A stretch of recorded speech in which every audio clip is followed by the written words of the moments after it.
Hello students, welcome to study 24।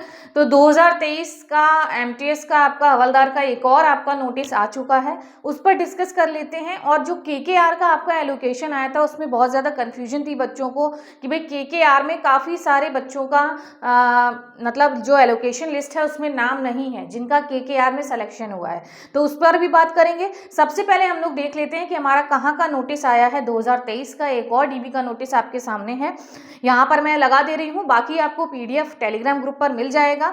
आपको पता है जो भी पीडीएफ्स होते हैं वो मैं टेलीग्राम ग्रुप पर शेयर कर देती हूँ। लिंक जो है डिस्क्रिप्शन बॉक्स में मेंशन है। और अगर आप लोग नहीं ऐड हो पाए तो आप इस नंबर पर किसी भी क्वेरी और क्वेश्चन के लिए भी कॉल कर सकते हैं और टेलीग्राम ग्रुप की लिंक के लिए भी मैसेज कर दीजिएगा, मैं आपको डायरेक्ट लिंक प्रोवाइड कर दूंगी। ठीक है, तो ये आपका देखिए कहाँ का है, ये कौन सा पीडीएफ आपका आया है, एक सेकेंड जी, साइड में मैं लगा दे रही हूँ। कितने बच्चों की लिस्ट है वो भी सब आपको पता लग जाएगा यहाँ पर। तो ये है आपका office of the principal commissioner of income tax, यानी कि वो सेंट्रल टैक्स। ठीक है, यहाँ का आपका है ये वाला डिपार्टमेंट। कौन सा है? Cadre controlling authority. ठीक है, हैदराबाद जीएसटी कमिश्नरेट। ठीक है, कौन सा है? Hyderabad GST commissionerate. 1 तारीख को आपका ये आया था और ये पूरा एड्रेस वगैरह दे रखा है, ये कहाँ का है। ठीक है, तो इसमें क्या बताया गया है? Allocation of candidates through staff selection commission multitasking 2023 to the post of हवलदार in central tax and customs. कहाँ पर हुआ है आपका? Central tax and custom. ये हवलदार वालों का है। ठीक है, हवलदार वालों का है, हैदराबाद जोन में आपका हुआ है। और intimation of date and venue of document verification वो सब नीचे आपका सब कुछ मेंशन है, वो देखेंगे हम लोग। फिर आपका आगे क्या लिखा हुआ है साइड में आप देखते रहिएगा। The directorate general of human resource development new Delhi through mail dated 21 दिसंबर को ये आपका भेजा गया था। Allocated 5 candidates for the post of हवलदार to central tax and customs, यानी कि 21 दिसंबर को इन्होंने 5 कैंडिडेट्स को ये वाला डिपार्टमेंट को एलोकेट कर दिया है। Hyderabad zone common cadre of Hyderabad Visakhapatnam zone. ठीक है, based on the result of MTS जो आपका 2023 था। ठीक है, all the candidate listed in the annexure are required to appear for document verification as per the schedule given। यानी कि नीचे जो लिस्ट लिखी है उन्हीं सभी बच्चों को आना है। कब आना है? 9 जनवरी को आपका डीबी होना है। यहाँ पर कब होना है आपका? देखिए 9 जनवरी को आपका यहाँ पर डीबी होना है। और आपकी टाइमिंग क्या है? 10:30 AM। ठीक है, 10:30 AM पर आपको आना है और वो कॉन्फ्रेंस हॉल में 3rd फ्लोर जीएसटी भवन हैदराबाद में आपको यहाँ पर आना है। ठीक है, ये आपका वेन्यू दे रखा है, टाइम वगैरह दे रखा है, कब तक आपको वहाँ पर पहुँचना है।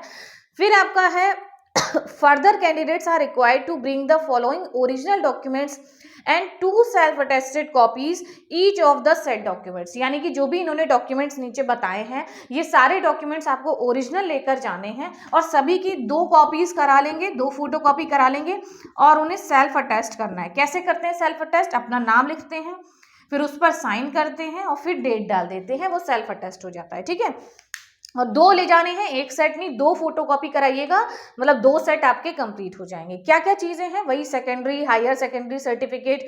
ठीक है, मतलब 10th की मार्कशीट आपकी, डीओबी के लिए भी वही चल जाएगा। सर्टिफिकेट और एजुकेशनल क्वालिफिकेशंस जो भी आपने फॉर्म फिल जब करा था तो जो भी अपने आपने हाईएस्ट क्वालिफिकेशंस वहाँ पर बताई थी वो आपको लेकर जानी है। कास्ट सर्टिफिकेट आपका जो भी हो गई कास्ट वो लेकर जानी है। इनकम एसेट सर्टिफिकेट यानी वही ईडब्ल्यूएस लेकर जाना है। पीएच है तो पीएच सर्टिफिकेट, एनओसी अगर आप किसी और जॉब में हैं तो उसमें। ठीक है, डिस्चार्ज सर्टिफिकेट अगर एक्स सर्विस, देखिए वही बेसिक डॉक्यूमेंट्स जो हर में आपके नीड होते हैं वही आपके लिखे हैं। ठीक है, और एडमिट का वो आधार कार्ड और पैन कार्ड, यहाँ पर दोनों चीजें लेकर जानी है। 2 आइडेंटिटी प्रूफ यानी कि आपके होंगे आधार कार्ड हो गया और यहाँ पर पेन, दोनों ही आपको लेकर जाने हैं, कोई एक नहीं 2 लेके जाने हैं, दोनों रख लीजिएगा। और 4 पासपोर्ट साइज फोटोग्राफ्स लेकर जानी है, 4 आप फोटोज अपनी लेकर जाएंगे। ठीक है, ज्यादा ही लेकर जाइएगा। ठीक है, फिर आपका दे रखा है candidates who are already working in the same ministry department at similar post and want to avail exemption from the medical test should produce a certificate from the current employer regarding passing the medical। मतलब अगर आप कहते हैं फिर से मेरा medical ना हो, अगर आप जॉब कर रहे हैं तो आपका वही मेडिकल काम कर जाएगा। ठीक है, जो आपने तब वाली जॉब में करवाया होगा। In the event of not reporting on the prescribe date for DV without submitting a bona fide proof, it will be construed that the candidate is not interested in accepting the post। अगर आप नहीं जाते हैं इसी date पर, time पर, तो यही समझा जाएगा कि आप एलिजिबल मतलब इंटरेस्टेड ही नहीं है इस जॉब के लिए, ठीक है। फिर आपका क्या दे रखा है, further candidates are directed to fill in the enclose attestation form आया है आपका, फ्रॉम इंक्लूडिंग आइडेंटिटी आया है, कैरेक्टर आया है, 4 sets of duly filled in attestation form including identity and 2 set of character certificate are to be submitted in original. यानी कि अब आप इसको ध्यान से समझिएगा कि इन्होंने बताए हैं 4 अटेस्टेशन के सेट, ठीक है, यानी कि 4 कॉपी आप निकलवाएंगे, चारों को फिल करेंगे, और अटेस्टेशन में आपका आइडेंटिटी भी है, यानी कि वो भी आपके कितने होंगे, 4, और चारों पे साइन हो जाएंगे, ठीक है। और कैरेक्टर जो है वो आपको 2 ही बनवाना है। वो कितने बनवाने हैं, 2 सेट आपको बनवाने हैं। इन्होंने लिखा है ना कि 2 sets of character certificate are to be submitted in original, photocopy नहीं, मतलब दोनों पे अलग अलग साइन होंगे, ओरिजिनल आपको करवाने। कैरेक्टर के 2 और अटेस्टेशन उसी में आइडेंटिटी है तो उसके 4, ठीक है। Candidate should make their own travel and stay arrangements, know travelling, कोई भी अलाउंस आपको यहाँ पर नहीं मिलेगा। अंडरटेकन और stay made on this account to from the office. The candidate are also advise to come prepare to stay for more working days for completion of the required formalities. मतलब आप ऐसे जाइएगा कि हो सकता है आपको 2-3 दिन और लग जाए वहाँ पे, ठीक है, तो अपना स्टे वगैरह का वो कर जाइएगा मैनेजमेंट करके, ठीक है। और ये कोई भी आपको अकोमोडेशन नहीं दे रहे हैं, ना तो ट्रैवलिंग अलाउंस, डेली अलाउंस, कुछ भी आपको नहीं मिल रहा है।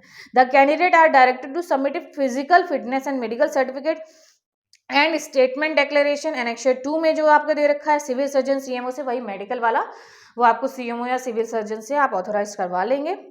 Attestation form and other relevant proforma can be downloaded from, अगर ये चीज़ें आपकी जो हैं आप मेल से भी डाउनलोडेड फ्रॉम ऑफिशियल मेल। कहाँ से, ये जो मेल आपका आया है उसी में आपके पीडीएफ आए हैं, तो आप अच्छे से उसको डाउनलोड कर लीजिएगा।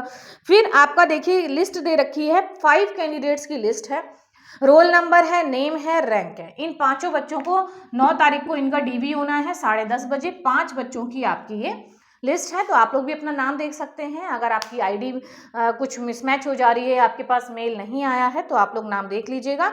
ये पीडीएफ मैं टेलीग्राम ग्रुप में शेयर कर दूंगी, लिंक डिस्क्रिप्शन बॉक्स में मेंशन है, आप लोग वहां पर ऐड हो जाइएगा, ठीक है। फिर इन्होंने देखिए क्या बताया है, ये तो आपका हो गया कॉल लेटर। फिर आपका ये आया है यहाँ पर कैरेक्टर सर्टिफिकेट। कैरेक्टर सर्टिफिकेट ये देखिए 1 पर 2 है, ठीक है। तो आप क्या करेंगे, दोनों पर अलग अलग साइन करवा लीजिएगा, ऊपर अलग नीचे वाले में अलग, और इसके 2 सेट बनवाने, एक तो ये हो गया, एक और अलग करवा लीजिएगा, ठीक है। ये आपका कैरेक्टर वाला प्रोफार्मा हो गया। फिर आपका क्या दे रखा है, ये अटेस्टेशन फॉर्म दे रखा है। ये देखिए पूरा अटेस्टेशन फॉर्म आपका आया है, और कैसे फिल करते हैं अटेस्टेशन फॉर्म वो भी मैंने आप लोगों को पहले ही बता दिया है, एक वीडियो में बताया था मैंने, तो वो वीडियो की लिंक भी डिस्क्रिप्शन बॉक्स में मेंशन है, आप लोग वहां से देख लीजिएगा कि कैसे प्रोफार्मा फिल करा जाता है, ठीक है। ये हो गई, और इसी में देखिए आइडेंटिटी है, इसीलिए ये भी आपके 4 सेट बनेंगे, चारों पे साइन होंगे आपके, ठीक है। ये कैरेक्टर हो गया, अटेस्टेशन हो गया, बस ये चीजें आपकी हो गई हैं यहाँ पर, ठीक है। हाँ, और चलिए, तो ये चीजें आपकी हो गई हैं। ये तो आपका कहाँ का था, हवलदार का था, सेंट्रल टैक्स का, हैदराबाद का, ठीक है। तो ये आपका पूरा नोटिस था, मैं प्रोवाइड करवा दूंगी आपको टेलीग्राम ग्रुप पर। बाकी अब हम लोग बात कर लेते हैं, ये जो केकेआर का बहुत ज्यादा कंफ्यूजन चल रहा है। देखिए ये जो केकेआर की लिस्ट आई है, आपने देखा होगा उसमें केकेआर का जो लिस्ट आई है कि बहुत जो आगे स्टेट के कोड पड़े हैं वो सब डिफरेंट है, यानी कि और जो इधर नेम वगैरह हैं वो भी थोड़ा सा क्या लग रहे हैं कि उधर के साइड के हैं, केकेआर के थोड़ा सा ना। तो ये क्या है ना, तो मेरे ख्याल से ये जो इन्होंने जो दिया है, और भी बच्चे काफ़ी ज़्यादा, देखिए जब से केकेआर का आया है तब से बच्चे कॉल कर रहे हैं, मैम मुझे भी केकेआर मिला है, मेरा भी नहीं आ रहा है। तो ये जो कैंडिडेट्स की इन्होंने लिस्ट निकाली है, हो सकता है ये केकेआर से बिलोंग करते हो, और इनका इस बार क्या दिया गया है कि जैसे कि यहाँ केकेआर के जो बच्चे हैं उनको कौन कौन सा डिपार्टमेंट मिला है वो इन्होंने लिस्ट निकाली है, ठीक है। अभी तक हम लोग क्या देख रहे थे, 2022 में भी ऐसा नहीं हुआ है, ना ही ये WR का जो आया था उसमें हुआ है। वो वही बच्चे की लिस्ट होती है जो जो बच्चा उस रीजन में उसको एलोकेट हुआ है डिपार्टमेंट। इस बार इन्होंने केकेआर ने क्या कर दिया है कि ये वो बच्चे हैं जो केकेआर के ही हैं और इन्हें अदर स्टेट में अदर रीजन में डिपार्टमेंट एलोकेट हुआ है। तो आप लोगों ने देखा होगा कि उसमें काफ़ी सारे कोड्स आपके डिफरेंट हैं। अगर ये केकेआर का ही होता तो कोड आपके सेम ही होते, ठीक है, कि भाई इसी रीजन का है, मतलब केकेआर के ही कोड होते, लेकिन उसमें केकेआर रीजन के अलावा भी काफ़ी सारे रीजन के कोड्स हैं। यानी कि ये बच्चे वो हैं जो केकेआर रीजन के हैं और इनको दूसरी जगह भेजा गया है। तो यही अभी तक समझा जा सकता है। बाकी आप चाहें तो केकेआर में कॉल करके पूछ सकते हैं। केकेआर रीजन की एसएससी की जो साइट है आपकी, कॉन्टैक्ट नंबर आपको मिल जाएंगे, वहां पर कॉल करके पूछ सकते हैं। नहीं तो वेट करिए, हो सकता है एक बार इन्होंने ये लिस्ट निकाली जो इनके कैंडिडेट्स थे, फिर दूसरी लिस्ट में ये वो बताएं कि इनके यहाँ कौन कौन से कैंडिडेट्स आए हैं, ठीक है, हो सकता है। नहीं तो फिर जहाँ से आप बिलोंग करते हैं, जैसे सीआर हैं, एनआर हैं, एसआर हैं, तो हो सकता है आपको इसी तरीके से इन्होंने जैसे पैटर्न बदला है तो उनकी लिस्ट जब निकले तो उसमें आपका नाम हो। ये क्लियर हो जाएगा, थोड़ा सा वेट करिए, एक बार मैं कहूँगी आपसे, एक बार आप कॉल करके पूछ लीजिएगा। बाकी 2-4 दिन रुकिए, सब क्लियर हो जाएगा कि अगर कोई और डिपार्टमेंट का एलोकेशन होता है तो उसमें हम लोग को सब पता लग जाएगा क्या वो भी इसी पैटर्न पर चल रहे हैं या फिर सिर्फ केकेआर आपका चल रहा है। तो इससे ज़्यादा परेशान मत होइए, क्योंकि काफ़ी सारे बच्चे जिनका केकेआर में हुआ है, मतलब सभी बच्चों का ही नाम नहीं है और इनमें उन्हीं बच्चों का नाम है जो केकेआर से हैं, ठीक है। तो यही है आपका। बाकी कोई क्वेरी रहती है आपकी तो आप इस नंबर पर कॉल या मैसेज करके पूछ सकते हैं। और मैं अकाउंटेंट भी हूँ साथ में, तो आप कभी भी आपका कोई भी वर्क हो, ITR, PF, GST, लोन, जो भी आपका अकाउंट से रिलेटेड वर्क होता है तो आप करवा सकते हैं। हमारी पूरी टीम है अकाउंटेंट्स की और काफ़ी सारे PF मैंने यूट्यूब से ही आप ही लोगों के निकाले हैं और सभी सक्सेसफुल भी रहे हैं। तो आप करवाइएगा। जब भी आपका कोई वर्क हो या आपके फैमिली रिलेटिव्स का, ज़रूर कॉल करिएगा, या आपके पास नंबर है ही, सेव कर लीजिएगा इसको।